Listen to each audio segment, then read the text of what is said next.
Nine Round Nation. Today we're going to work on a jump shin kick. This is a lot of fun. We're taking the normal shin kick, putting a jump to it, and making it exciting. So let me show you how we teach this, okay?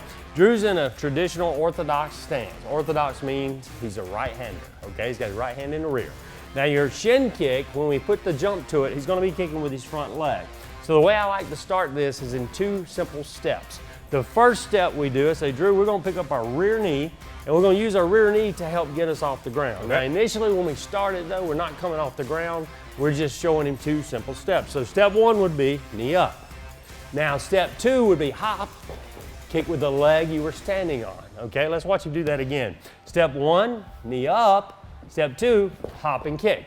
Now the shin kick still has four parts. Even though we're jumping, we do not want to leave a part out, because then you end up stiff legging the kick and it doesn't look nice, it doesn't work well, and it could injure you. So we want to make sure we do the parts of the kick that we have to do.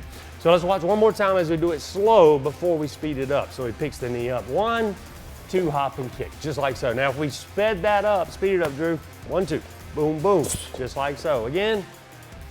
Good. So that's from an orthodox stance. Notice he's keeping his hands at home the whole time for balance and protection, and he gets back in his stance just like he is. Now let's switch to a southpaw stance. If we're doing it from a left-handed stance, he's just going to use the rear leg again as the lifter. So go ahead and do it, and you can speed it up, be fine.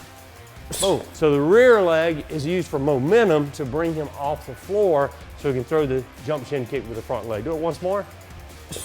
Perfect. Perfect. So practice that at home, and you can practice it in the air, you can practice it on the target, and you'll have a great jump shin kick.